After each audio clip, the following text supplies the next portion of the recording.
Happy Monday, practice community members. Welcome to this week's Monday message.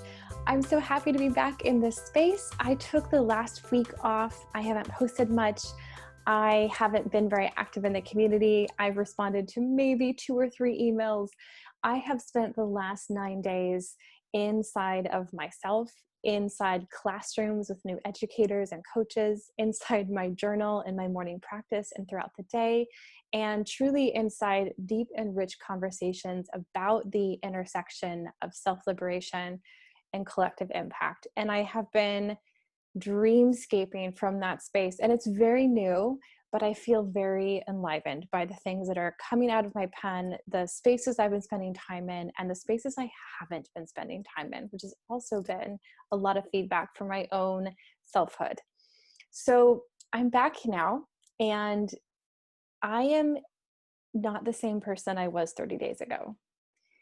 If you are the same, then I don't know where you've been. I don't mean that critically, okay, a little critically. These last 30 days have radically shifted my worldview in the most incredible way. Am I late to the party? 100%.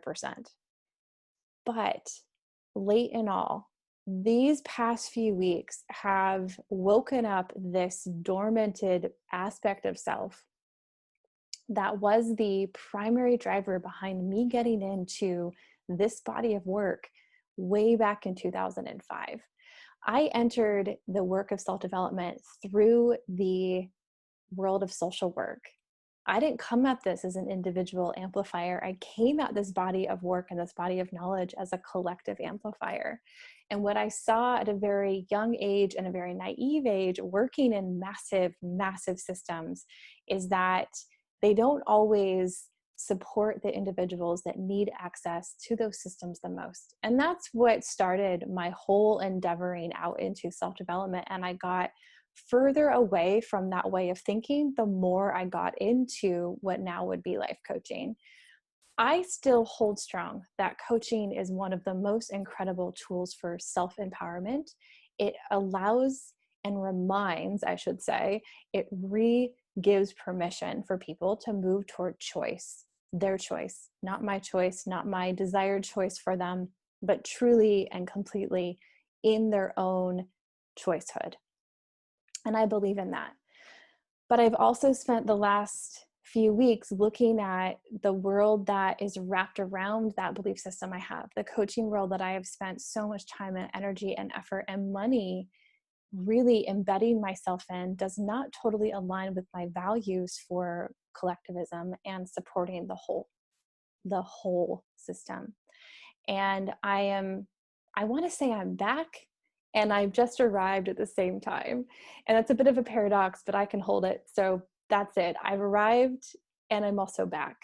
And as I've been thinking about my work through this lens, rethinking about my work through this once dormanted lens, this concept of changemakers bubbled up. And they are not all the same. We're not all doing change work in the same way. But I think as coaches, we get into this work, and I see this all the time. This is why all of my work is founded on you being who you are. I think the bravest thing we can do in the world is hold strong to who we are. And that's what I coach with. That's what I guide with. That's what I teach with. I don't want you to be me. I want you to be wholly yourself, wholly and totally unto yourself. And I know that as a coach, you have a desire to see a difference in the world, in the people you serve, in the communities you're oriented towards, in the value systems you uphold. You are a change seeker, a change maker, a change creator in yourself and in your business. But we don't all do it the same. And this idea came out of my journal, and I'm so not the originator of looking at the differences in how we show up in change spaces. But I want to give some language to it today. And I hope that this inspires you, and I hope that this invites you more totally into yourself. So why does this matter? We don't all impart change in the same way. And no matter the kind of coach or practitioner that is on your nameplate or on your about page or inside of your tagline, the way you show up literally matters. I mean that how you show up creates actual action, movement, and mattering in the world. Knowing what kind of change maker you are becomes your own guiding light. When we align with how we are, or most organically who we are, what we believe is possible, and our value system for allowing that to come to fruition, you don't have to constantly look at your business and wonder, am I doing this right? Instead, I want you to look at your business and your body of work and ask, is this what I want to see more of in the world? Am I living the way that I want to see more of in the world? So I'm inviting you today to put your business back in the right place. Your business is a vehicle. And the thing that that vehicle transports is a message, a longing, a hope, something you feel compelled to share regardless of the audience or the reward. And if we don't know in totality what it is we're trying to impart in the world, we can get lost in questions about business that really don't matter, but can consume all of our effort and energy. So I want to share a quote out of the book, Emergent Strategy. I have to give a shout out to two women who brought this to my awareness, Megan Berziak, Kate Hawley. They're both members here in the community. They're both friends, colleagues, and recently graduated from Awaken Your Practice. And I made an announcement at an event that I was actively seeking a better bookshelf. And they both came up to me and said, you have to read Emergent Strategy by Adrienne Marine Brown. This book is blowing my heart wide open. And in this book, she talks about something called fractal conception. That's why there's a picture on the first slide of today's message of a woman holding a fern shoot. A fern is a beautiful example of fractal concept. So she says in this book, I am a cell-sized unit of the human organism, and I have to use my life to leverage a shift in the system by how I am, as much as with the things I do. This means actually being in my life, and it means bringing my values into my daily decision-making. Each day should be lived on purpose. If you are overly obsessing about how are we going to make this big change? How are we going to pivot? How are we going to re-educate? How are we going to decondition? I don't know that any of us could ever adequately answer that question. It's too big. So we have to ask, instead of how, we have to ask what value, what belief, what hope, what are the things I want to see possibly alive, mattering in the world. So I have outlined 7 change makers, and we're all of them, but I'm curious which one piques your interest the most. So the first I'm calling the visioners. These are the seers and the big picture thinkers. These are meta thinkers. They can easily go to that 30,000 foot perspective, and it can often be hard to come down from that. They can't help but see the big picture, or the arch, the big arch of what's possible. They're aspirational goal creators. They have wild and vivid imagination. Sometimes they may even feel a bit naive, or been told that their imagination is naive. They don't always get the satisfaction of seeing it come to fruition, because a big picture thinker, if you're a visioner or a big seer, you're always thinking about the ideal, not necessarily about the have we done it yet. We may never do it, because there's always a new evolution of idealism on the horizon. They're the empathizers. I would call these the listeners and space holders. These are highly sensitive feelers. These are people who create safe spaces for other people to see themselves wholly. This work is intimate and deep. It's probably done one-to-one, one-to-few, over a long stretch of time. I believe that if you are a coach with a therapeutic lens, this is probably where you belong. They're the organizers. These are our collaborators and community gatherers. These are people who bring people together for collaboration and ample support of one another.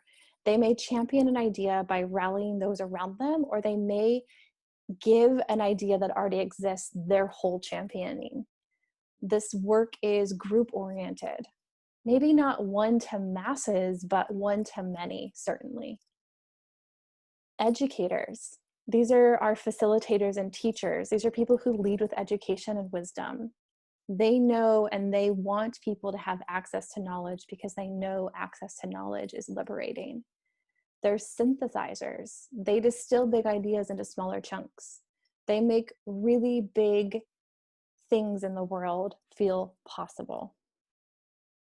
Our menders, our healers, and our light workers. And when I say light workers, I mean these are people who are deeply invested in bringing the unconscious conscious.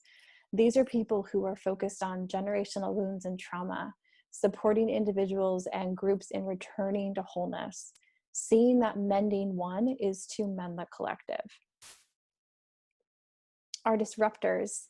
These are challengers and interrupters. These are people who use bold expression to capture attention and get people to think. They are the ones who are speaking up and out. They challenge ideals and conditioned responses. They're not afraid to be the voice in the room that says, "Are you sure about that?"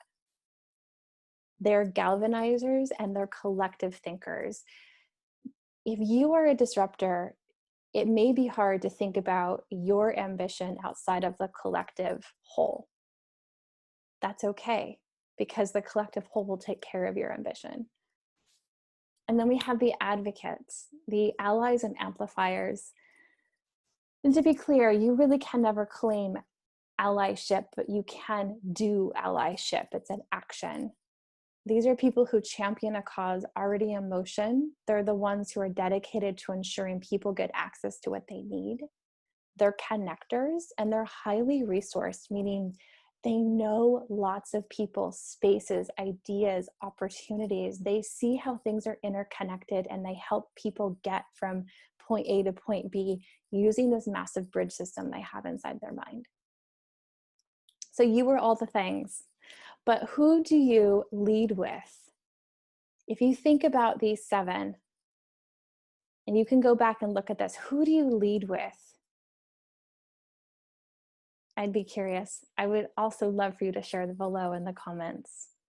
All right, here are some things I'm curious about as we wrap up today's message. I want to know, are you on the verge of naming a vision that feels bigger than you? Do you worry about trying to contribute enough and often diminish your efforts? Have you happened upon new understanding in 2020 that has drastically changed how you want to show up and create? Are you questioning how self-development and social impact intersect? Are you curious about the potential of coaching as a form of activism or advocacy? If so, then I am beyond thrilled to announce the Brave Space Project. This is 30 conversations in 60 days for visionary women, women identifying, trans women, and queer women, and creative change makers, as I outlined in today's message, from July 15th through September 15th of this year. So for the rest of the summer, I am looking for 30 women specifically. I'm going to open spots next week. You can use the link below to put your name on the list, and all that will do is allow me to send you an email when we open spots on July 13th at 6 o'clock in the morning and give you the opportunity to put yourself in my calendar. I have not done a project of this scope in a long time, and I'm pretty excited about it. There's more information coming in a few days. You can also ask questions below if you're curious what this is going to entail, what it's going to be, how to get a spot, what's it for, and all that magic. All right, guys, happy Monday. I'm so happy to be back. I'm here. I'm awake. I'm excited. I'm enlivened. And I'll see you in the community. Take care.